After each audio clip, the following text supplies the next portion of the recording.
And, oh, great, and we're live. So welcome everybody to this Hangout on Air. Today, I'm very excited to be speaking with Dr. Howard Esbin. It says here on your LinkedIn profile, a social entrepreneur, serious game developer, and virtual team collaboration through creativity, which got my attention right away. And you've developed a cloud-based game for virtual teams called Prelude. So I wanted to ask you about that. And before we start, though, I'd like to just mention if anybody has any questions now or in the future, feel free to, oops, I think that's mirrored actually, but it's hashtag remote interview. Cool. That's the first time that's happened, so we'll have to put that for next time. But thanks, Howard, for being here. It's very excited to talk to you. Vice versa. Thank you so much for this opportunity to talk about virtual teaming and management, and certainly our learning game. Your work is very interesting to us as well, and I'll be happy to answer any of your questions in any order you'd like to ask them. Well, great. Well, I guess the way I'd like to start is, how did you get into virtual teams, and what's your background around this? I know you have a background in education, I saw. Right. In a nutshell, I have a background in corporate management for 15, 20 years, and went back to university kind of in my mid-30s, and ended up doing a doctoral thesis. I was working in Kenya for a couple of years, and I was looking at how a community of stone carvers who were very remote from any trafficked area were able to sell their carvings to outlets as far away as New Zealand. This is in the early 90s. And I was just studying the transmission of knowledge between older carvers and younger carvers in a social context. And so many of the things that I was studying anticipated the web, anticipated different forms of learning and communication and diffusion of knowledge. Even though they were not using any technological means at that time, even to get a fax to this village that I was living in, you had to go to a town 30 miles away to get the hard copy of the fax and drive back to the village, and then you'd have the fax because there wasn't any electricity there. But the underlying mechanisms for visual communication and visual thinking are so prevalent in the internet today. Imagine the internet without pictures. I think it would be pretty boring, just text-based, And so I think we're on the verge of a revolution with visual communication. So when I started, I remember in '91, I was sitting with some people from the World Bank in a Chinese restaurant in downtown Nairobi, and the woman I was working with was talking about getting mail with no paper. Like, how do you get mail without an envelope? And that was, I have to say the dichotomy is striking. We're talking about stone carvers, right, as opposed to, right. So I can't help but notice. Right. So email. What is email? So through this period, I had finished my doctoral research in the late '90s, and I was working in traditional conventional marketing contexts. The internet was coming on stream. I was managing an Oxfam fair trade company. So we were actually working in Canada with about 50 groups in about 30 countries around the world. And we started migrating onto the web, and it became very clear to me that this was going to open up an incredible new way of thinking and learning and communicating. And so while I was developing the game, at that time it was still what one would call a blended learning product. So part of it is online and part of it is in a physically co-located environment. And that kind of went through its own trajectory through the last 10 years, I would say, and till it got to a finished product where we were able to bring it to institutions, and we were working with primary schools and secondary schools and alternative programs, universities, colleges, right through North America and in Asia and different parts of the world. And the work was great. The response to the product was great. But the problem is you'd have to either go into a classroom, or you'd have to meet in a hotel room, or go to a company's office, and you'd carry your cases, and you'd have to travel, and you'd have to pay money, and all kinds of different peripheral things that really got in the way, I think, with the essential experience of the game. And as far back as 2006, we knew the product should become a virtual product. And at that time, the technology isn't what it is today. So there were a lot of barriers to just making a migration from a blended learning product to a virtual product. So as we evolved and as we learned more, it was kind of like walking on a train that's moving, because the world itself was evolving in terms of the ubiquity of technology. So things that might have seemed fantastical 6 years ago are now commonplace today. And so in that process, two things happened kind of simultaneously. The first was we realized about a year and a half ago or 2 years ago that we could now migrate this thing. The second thing was that the world itself had shifted. We saw a greater and greater proliferation of activity around virtual teaming. It was really coming into its own. And at the same time, we realized that the product that we had developed for youth, just based on the work we were doing with professionals who kept saying, whether it was a superintendent or a school psychologist or a professor or whomever was using the product, kept repeating that they thought it would be great for their own professional development, as well as being an educational tool for youth. So we recalibrated the product so that it could speak to a business sensibility rather than here's what a learning sensibility, if you will. How it could help people get to know each other, how it could help build rapport, how it could help build trust through some very unique mechanisms that really reflect emerging best practices in virtual teams. I don't know if I'm kind of being clear here, but the sense was that there were a couple of points that converged to create a perfect opportunity for us last year in August, where we finally had the understanding of the market, the trend, what we envisioned the product looking like, and then from last August through this spring, we started building it out so that it would be a fully virtual product that would speak to business people who are confronted with some of the problems that I'm sure you're aware of that are starting to emerge in the virtual team literature, virtual team business literature. And so in May, it took a lot longer than we had hoped for. We were able to launch the product, and as we speak, we're starting to pilot in several different countries with several different stakeholder groups and sectors or niches in the marketplace, if you will, because what we've seen in our research is that virtual teaming as a phenomena, because of the ubiquity and inexpensive nature of technology to accommodate it today, you find it's happening in the military, you find it's happening in healthcare, you find it's happening in education, certainly in business, and even in voluntary organizations. If you go to the United Nations, they have a huge section where they're really trying to inculcate virtual volunteerism as a case in point. So we found that we were right, where we needed to be in the sweet spot, as they say, and so the response that we've been getting is very, very positive.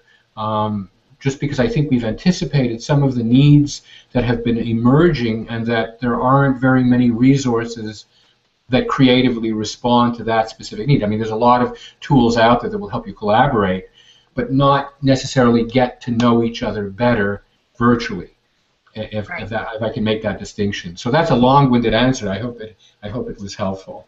Well, yeah, it brought up a lot of new questions as well, which is Fair enough. what are the main challenges that you see for virtual teams that want to work together? What's the barrier? I mean, I know that there's not just one, so maybe Right. what are several of the barriers that you're seeing?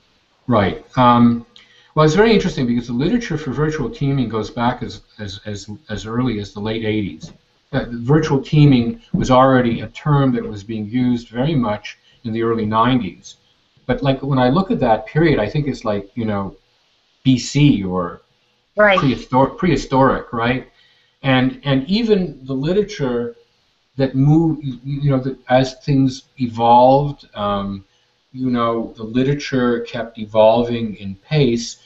But I make a very clear distinction between the issues of virtual teaming that were recognized earlier than 5 years ago and those that have come. They're the same issues, but the reality of the market and the reality of technology has changed. So while the issues were always very fundamental, well, somebody's in Winnipeg, Canada, and somebody else is in Tokyo, that's a 14-hour time zone difference. Somebody's going to suffer in right, that conversation.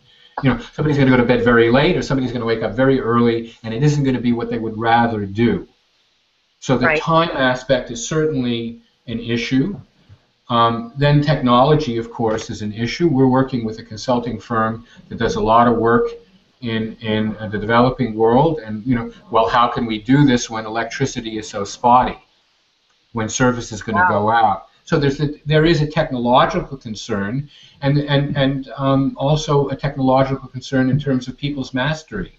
You may have an engineer in Toronto who's very versed in using technology, but you may have a marketing person who might be older, let's say in Zurich, who's very uncomfortable. And then there are cultural differences. I read a great study that in some cultures making eye contact is not a good thing. So if all you have is a video and somebody keeps averting their gaze, it's not because they're rude or shy, it's because culturally it's uncomfortable. So, right, so there's time, there's technology, there's culture, um, and all of those are factors that um, I would say technology today has helped improve or mitigate against. But the biggest issue, and this has been a constant throughout the literature, is the biggest problem in my estimation is lack of rapport and trust. You see this consistently over and over and over again. And the reason being is because in a traditional co-located team, one has all the extra assets. We could go out for coffee. We can have a chat in the hallway. We can come in early and compare notes. We can have a drink after work. And all of this allows for this informal, well, yes, I'm a skier. Oh, you're a skier too? Do you go here? Yes, I do. Oh, my kids go to the same school. Isn't this interesting? Well, none of that is happening in virtual teaming because the organizations that have bought into its efficacy somehow have this myopia that just because you're an expert in your field and I'm an expert in mine, and even if we're wearing the same corporate hat, even if we've never met, there's an assumption we should just get on with the project.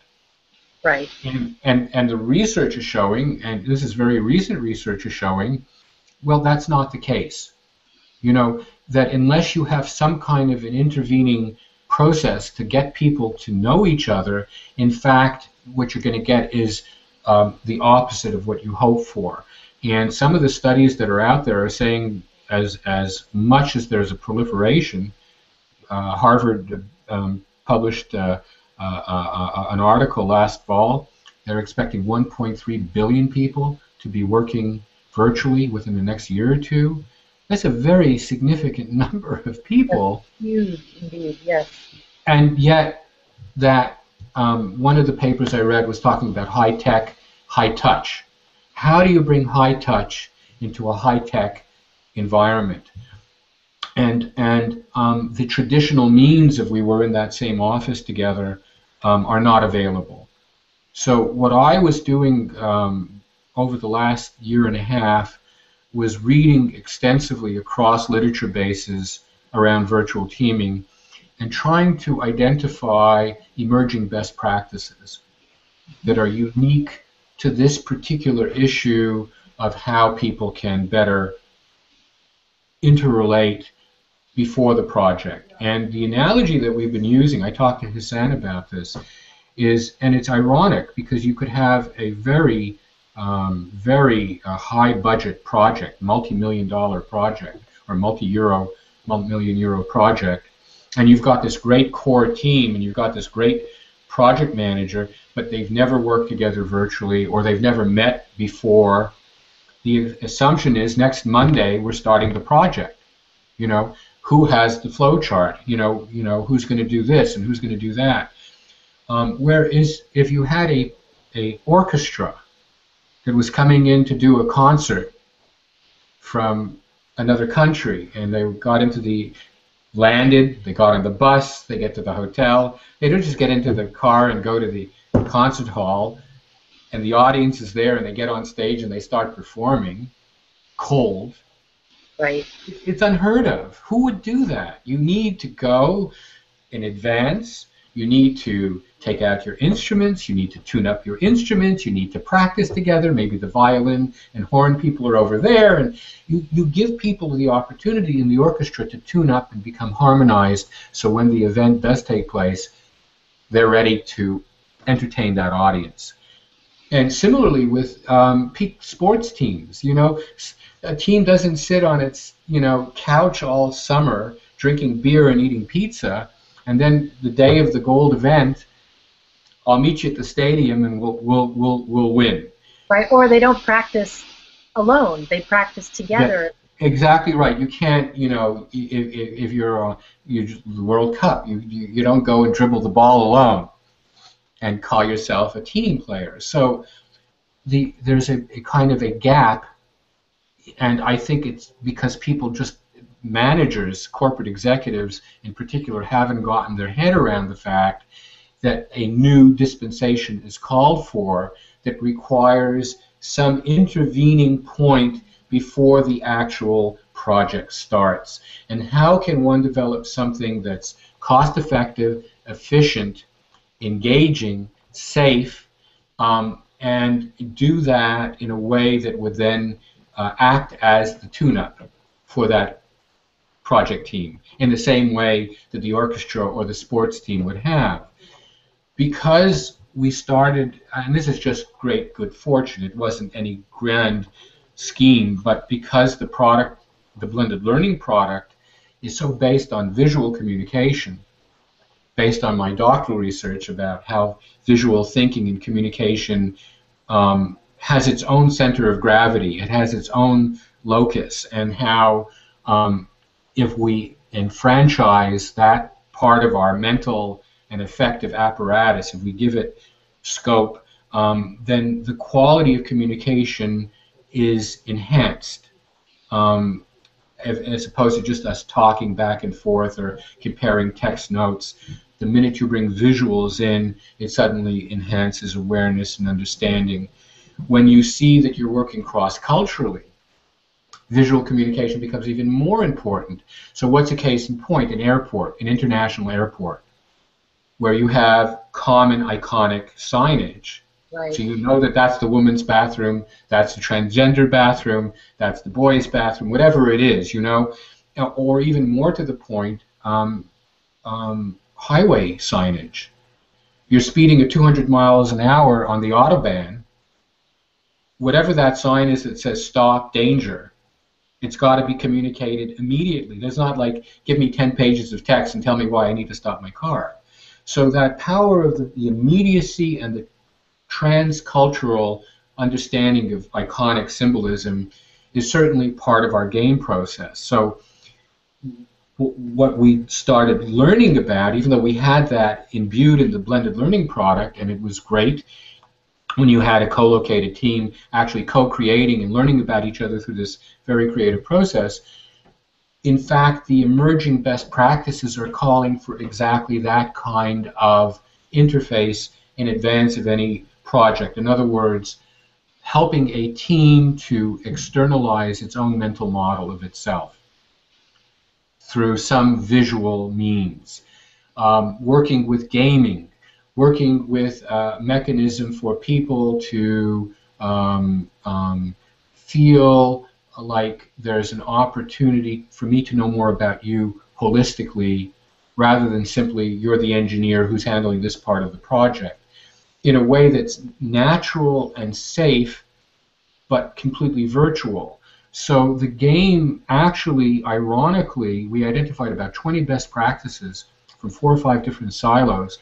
And when we saw the game, you could go check, check, check, check. And on our website, we actually chronicle that at playprelude.com. And it's just quite an amazing thing. I don't think, Lisette, we could have sat down and planned it. But the fact that it was there, we were able to take advantage of it and capitalize it. And like Dali said, if you've got it, flaunt it. So now we're really, leading with the fact that we've got this thing that really does anticipate this need to create a mechanism by which we can learn about each other in an accelerated way that's natural and fun and safe and engaging, and that in less than 3 hours over four or five 30-minute modules spread over time, so there's no heavy investment. It's not like, oh shit, excuse my language, I've got to go do this thing and I really wish I could just stay in my office. Well, it's actually, much that more was like, my question, was how long does this game take? Right. I'm sure that every project team would love to sit down, remote or not, would love to sit down and have Right. the team know each other, but then there's always the issue of, well, the client wants to report. Time is money, right? But I used to have a business colleague who I would say to him, he was our financial manager, I said, can we afford to do this? And he would say, can we afford not to do this? Right. And so if you use the analogy, maybe if the project is small enough and the budget is small enough, it doesn't merit the investment.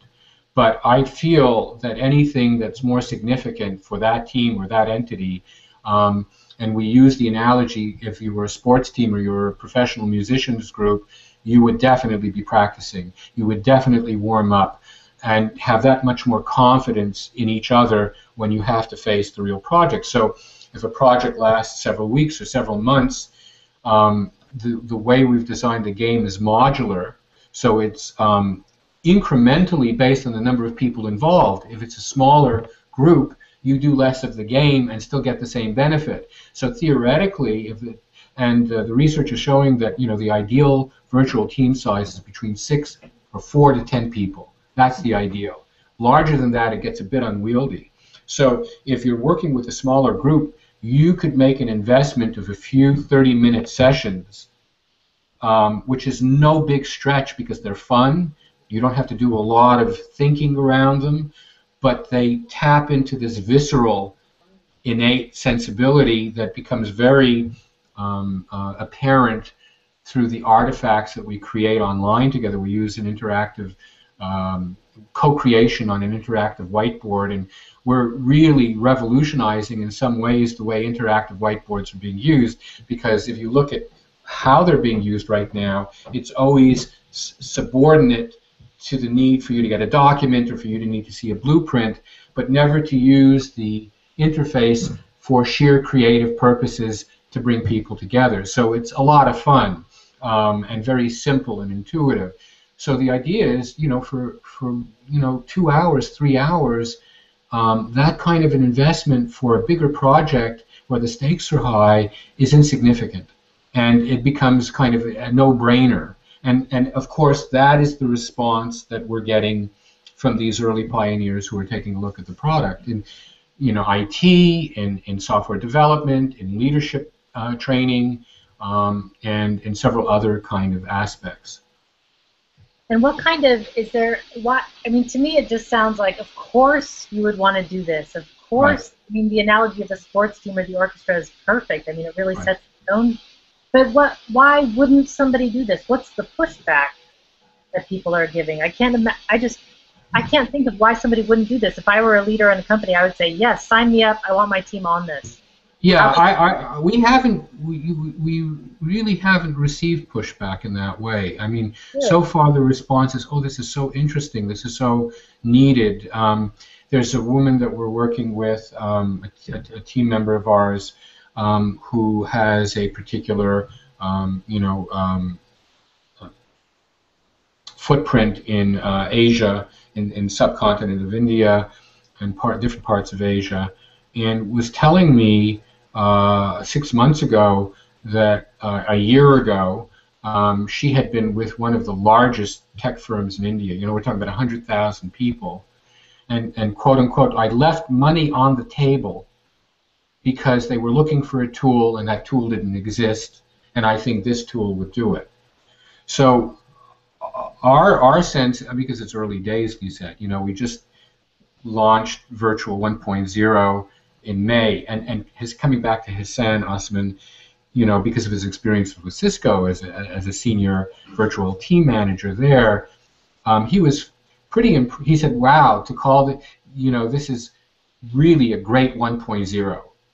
You know, normally 1.0 and this has got a lot of rough edges and things, and you know, we'll get to 2.0 at some point." So I think we started well out of the gate, even though it was late.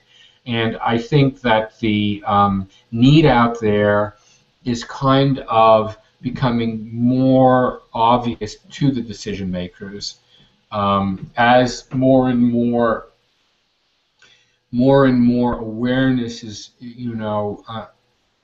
I mean, I don't want to be negative here, but I just moved from Florida to Vancouver, and I inherited my mom's little dog, and I had to bring him to Canada, and I went to the vet a couple of times.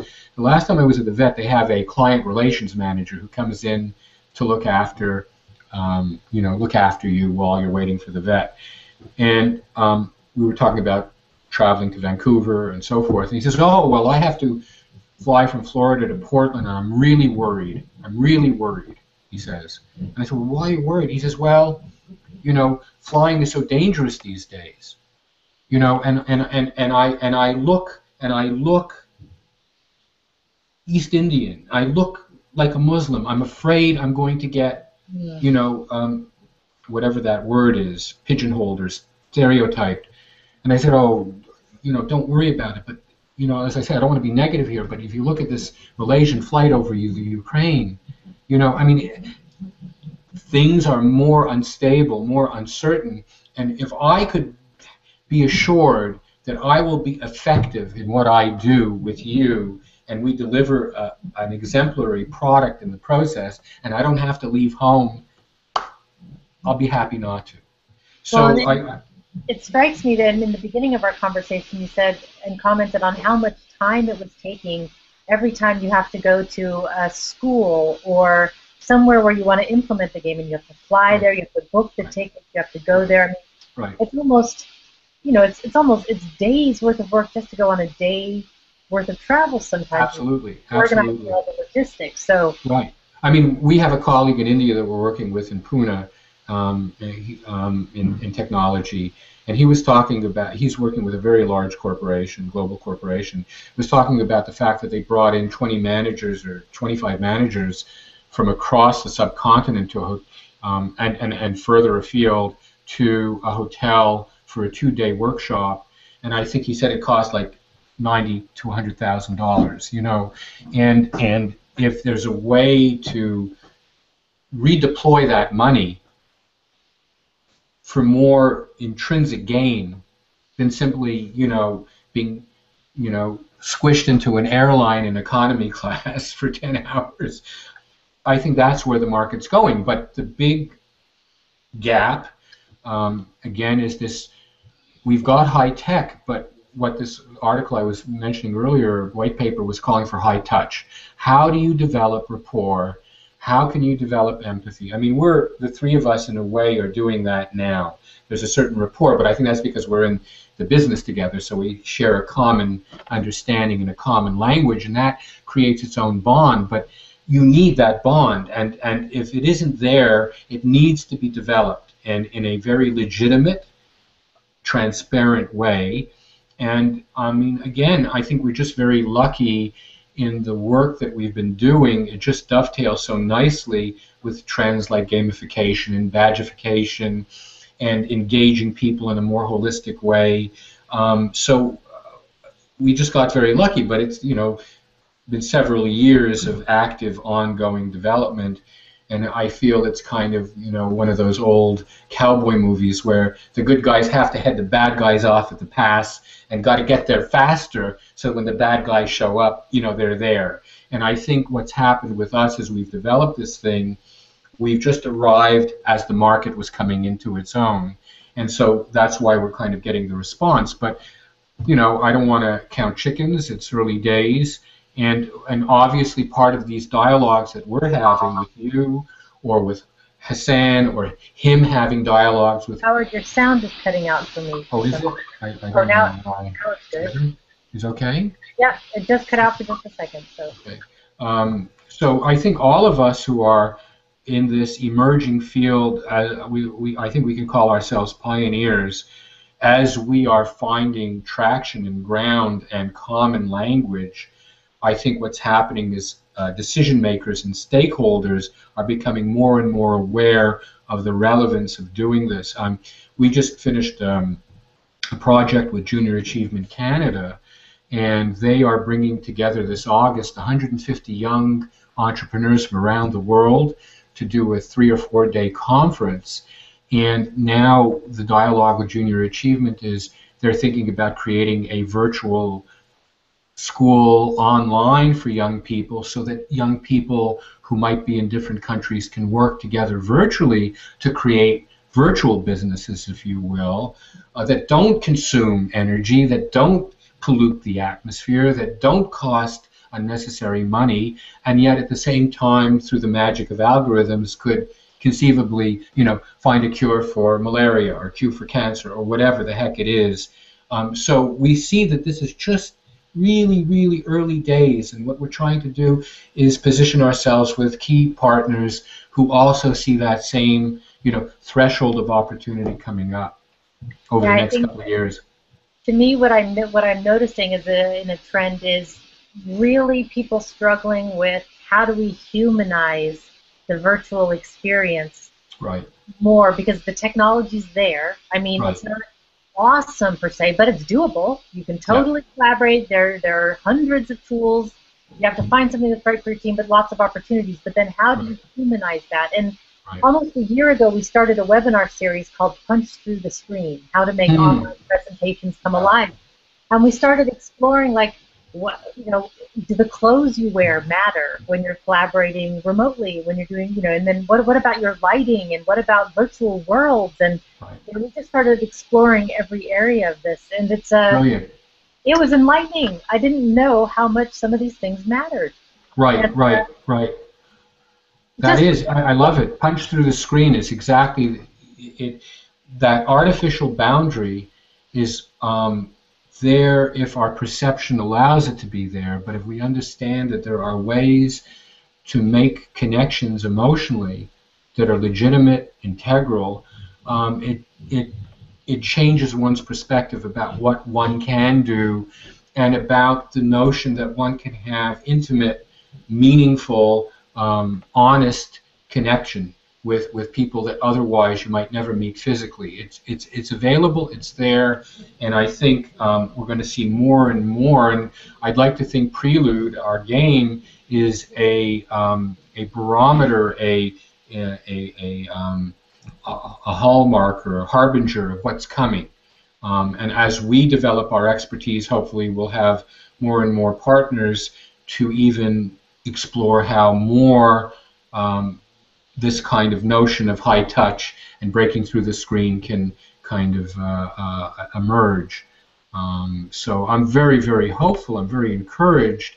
And even having dialogues like this really fuels our motivation and our inspiration, Yeah, me too. I love seeing that this is done. I mean, for years, I work closely with Jürgen Appelow, who wrote the book Management 3.0, which is sort of a new way of doing management. And so that's been really interesting to me to see that whole world and to hear from people like, oh, part of the problem is that management is not just a job, it's a skill. And a lot of people have been promoted to managers because they were the best lawyer or they were the best technical person. They got promoted, and all of a sudden they're a manager, but they don't have management skills. They may be a fabulous lawyer, but their people management skills are horrible.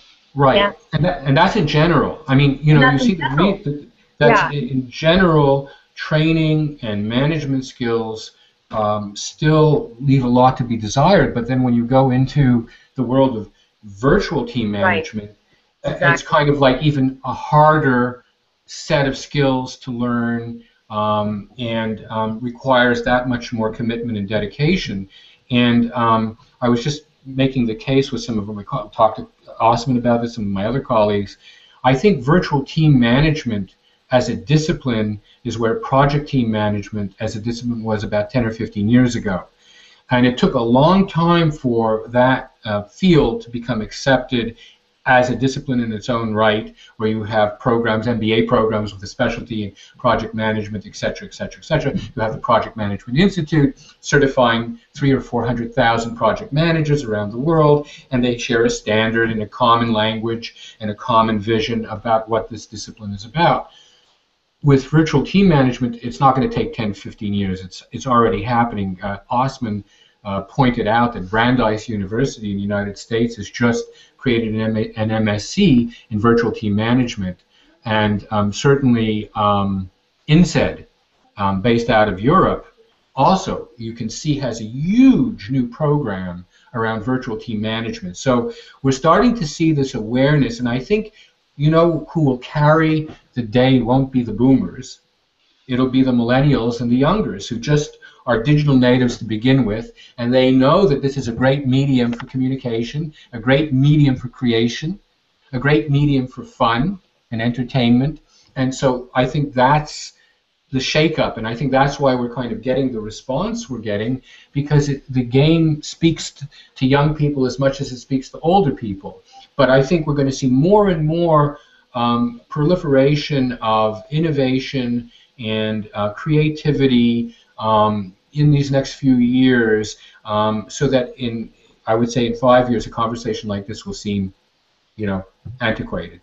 Right, will be the tapes, the cassette tapes of exactly right. Yeah, I love the evolution. It's interesting. One of the things that also struck me in what you said was that a lot of the times it's the basic things that seem to get in the way. Like, for instance, time zones.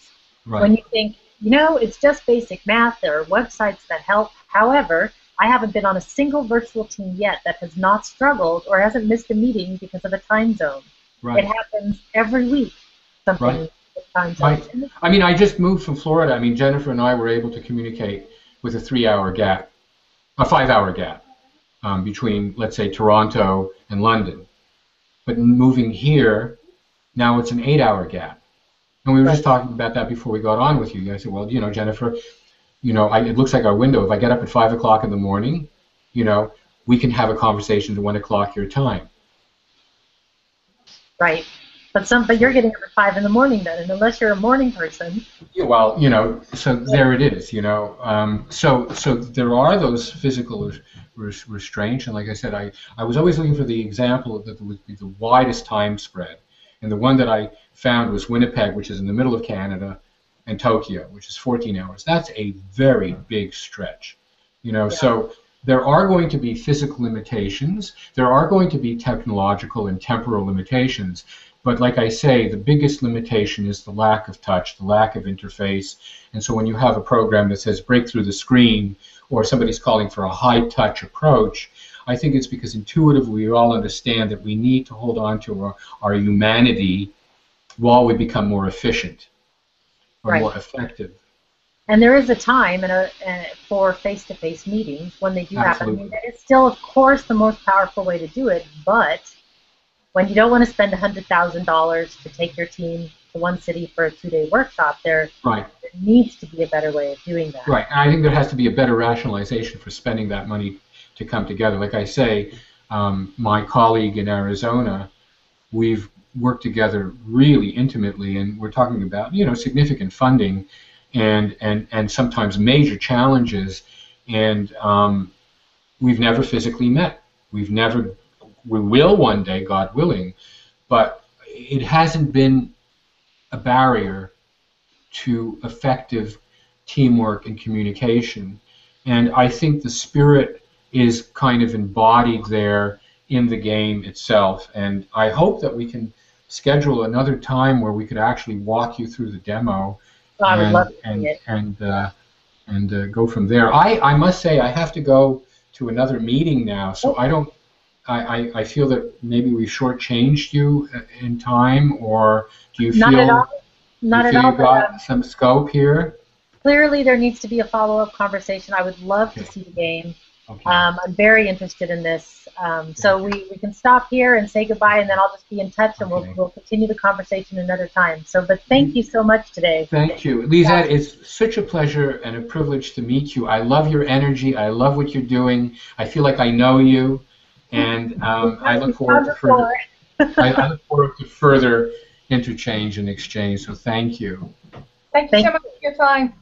Okay. Thanks, Jennifer. Thanks, Jennifer, for being such a good active listener. Okay, I guess I'm going to hang up now. Take care. Have a great afternoon. Thanks, you too. Bye. Bye-bye.